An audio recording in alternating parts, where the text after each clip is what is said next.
மிதுன ராசி பார்த்தீங்கன்னா காலபுருஷ தத்துவத்துக்கு 3வது ராசி. ஏன்னா இந்த ராசி எப்போதும் எப்படின்னா காற்று வேகத்தில் காலையில் சுறுசுறுப்பாக இருக்கக்கூடிய ஒரே ஒரு ராசி பார்த்தீங்கன்னா இந்த மிதுன ராசி. பெரும்பாலும் இந்த மிதுன ராசிக்காரங்க பார்த்தீங்கன்னா விடிய காலையில் சீக்கிரம் எழுந்துக்கிறது இவங்களுக்கு ஒரு ஹேபிட்டாக இருக்கும். காலையில் ஏஞ்சி ஏதாவது ஸ்போர்ட்ஸு விளையாட்டு ஈவெண்ட் பண்ணுறது, காலையில் ஏஞ்சி வாக்கிங் போகிறவன் ஜாக்கிங் போகிறவன் நிறைய பேர் பார்த்தீங்கன்னா மிதுன ராசியாக தான் இருப்பான். இந்த மார்னிங் ஏஞ்சி பண்ணக்கூடிய அனைத்து விஷயங்களும் ஈடுபடுவது ராசி பார்த்தீங்கன்னா மிதுன ராசியாக தான் இருக்கும். மேலும் இவங்க எப்போதும் எப்படின்னா ஒரு கற்பனை உலகத்தில் இருப்பாங்க. இவங்களுக்கு மனம் பார்த்தீங்கன்னா எப்போதும் எப்படி சொல்கிறதுன்னா ஏதோ ஒரு விஷயங்களை கற்பனை பண்ணிக்கிட்டே இருப்பாங்க.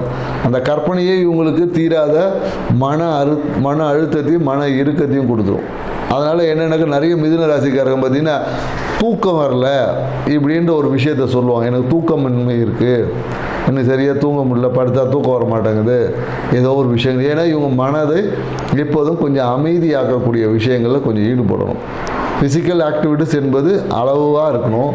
மனதை அமைதியாக வச்சுக்கும் போது இந்த தூக்கமின்மை பிரச்சனையிலேருந்து இவங்களால இலகுவாக வெளியே வர முடியும்.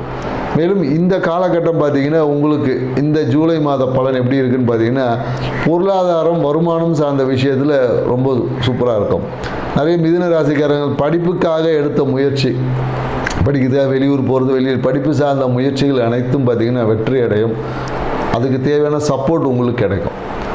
மேலும் என்னென்னா நீங்கள் எடுத்த முயற்சிகள் நீங்கள் எந்த முயற்சி எடுத்தாலும் இந்த ஜூலை மாதத்தில் மிதுன ராசிக்காரங்களுக்கு வெற்றினா வெற்றி தான். சில பேர் என்னென்னாக்கா வீடு வாங்கிறதுக்கான வாய்ப்புகள் இருக்குது. வீடு வாங்குறது, நிலம் வாங்கக்கூடிய வாய்ப்புகள், டாக்குமெண்ட்ஸ் அந்த எந்த விஷயம் எடுத்தீங்கனாலும் உங்களுக்கு அதில் வெற்றி அப்படின்னு நம்ம சொல்ல முடியும். மேலும் என்னென்னாக்கா அந்த எடுக்கக்கூடிய முயற்சிகளில் அவசரம் கூடாது, கொஞ்சம் பொறுமையாக தான் எடுக்கணும்.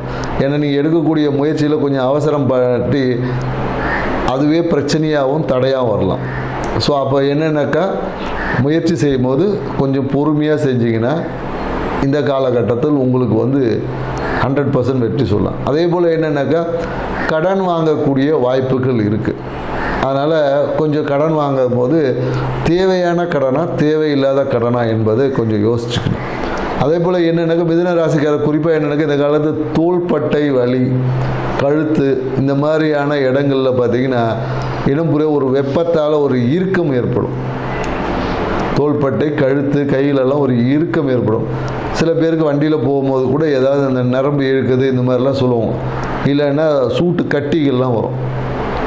இது எல்லாமே வரும். இதுக்கு நீங்கள் என்ன பண்ணணுன்னா உடம்பை குளுமையாக வச்சுக்கணும், மனசை அமைதியாக வச்சுக்கணும். இதுதான் இதுக்கு பரிகாரம். உடனே பரிகாரத்துக்கு எந்த கோயில் போகலாம் கேட்கக்கூடாது.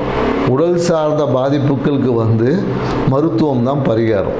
மனம் சார்ந்த விஷயம், நம்ம உயிர் சார்ந்த விஷயங்கள், இதுக்கு எல்லாமே ஆன்மீக கோயில் பரிகாரம் மற்ற விஷயங்கள் இருக்குது. உடல் சார்ந்த நோய்க்கு பரிகாரம் என்ன அப்படின்னு பார்த்தீங்கன்னா மருத்துவம் தான் பரிகாரம். ஸோ அதனால் நீங்கள் ஒரு நல்ல ஒரு மருத்துவத்தை பார்த்துக்கணும். இல்லை உடம்பை குளிர்ச்சியாகவும் மனதையும் அமைதியாக வச்சுக்கிறது இந்த காலகட்டத்தில் சிறப்பான பலனை தரும். அதே போல் என்னென்னாக்கா வெளிநாடு சார்ந்த விஷயத்துலேருந்து ஒரு நல்ல ஒரு செய்தி கிடைக்கும். ஏன்னா வேலையிலேயே பார்த்தீங்கன்னா சில பேர் வெளியூர் போகிறதுக்கான வாய்ப்பு இருக்குது. சில பேர் என்னென்னாக்கா வேலையை விட்டுட்டு வெளியூர் போவாங்க. வேலையில் பார்த்தீங்கன்னா வேலை மாற்றத்திலே வெளியூர் போகிறதுக்கான வாய்ப்புகள் இருக்குது. இல்லை வேலை மாற்றம் இருக்குது, இங்கே லோக்கலில் வேலை செஞ்சுருப்பாங்க, வேலை வேணாம்னு சொல்லி வெளியூர் போகிறதுக்கான வாய்ப்புகள் இருக்குது. ஸோ இந்த காலகட்டத்தில் என்னென்னாக்கா திருமணத்துக்கு தேடுறவங்களா இருந்தீங்கன்னா வரன் பார்க்கக்கூடிய வரன் உங்கள் வீடு தேடி வரும்னு சொல்ல முடியும். அதே போல் வேலை தேடிட்டு இருந்தீங்கன்னா நீங்கள் வேலையெல்லாம் தேடவே இல்லை. மிதுன ராசிக்காரங்களுக்கு வேலை வேணும்னு சொன்னீங்கன்னா போதும், உங்களை வீடு தேடி யாரோ நண்பர்கள் மூலயமாவோ உறவினர் மூலயமாவோ ஒரு சிறிய விஷயங்கள் உங்களுக்கு அது தேவையான நன்மைகள் வந்துடும். அதே போல் என்னென்னாக்கா ஆனால் மாமியார் சார்ந்த விஷயத்தில் இந்த காலத்தில் ஒரு அழுத்தம் என்பது இருக்கும். ஒன்றும் மாமியார் சார்ந்த விஷயத்தில் இருக்கும், இல்லை மாமியார் சொத்து சார்ந்த விஷயத்தில் இருக்கும். கண்டிப்பாக ஒரு அழுத்தம் இல்லை ஒரு ஃபைனான்ஷியல் ட்ரபுள் என்பது இந்த காலத்தில் ஏற்பட்டு சரியாகும். ஸோ நீங்கள் இந்த மாதத்தை சிறப்பாக வச்சுக்கணுன்னா என்ன பண்ணலாம் அப்படின்னு பார்த்தீங்கன்னு வச்சுக்கிங்களேன், உங்கள் கையால் தர்பை புல் வாங்கி விநாயகருக்கு சாப்பிட்டுட்டு வரோம். இதுதான் நம்ம சிவன் கோயிலில் இருக்க விநாயகருக்கு தர்பை புல், எல்லாருக்கும் புல் தான் சொல்லுவாங்க. ஆனால் தர்பை புல்லை கொடுக்கறது உங்கள் வாழ்வில் ஒரு மாற்றத்தை தரும் அப்படின்னு நம்ம சொல்ல முடியும். ஸோ நாங்கள் சொன்ன இந்த தகவல் பிடிச்சிருக்கோன்னு நினைக்கிறோம். எங்கள் சேனலை சப்ஸ்கிரைப் பண்ணுங்கள், லைக் பண்ணுங்கள். மீண்டும் நாம் கடக ராசியில் சந்திப்போம். நன்றி, வணக்கம்.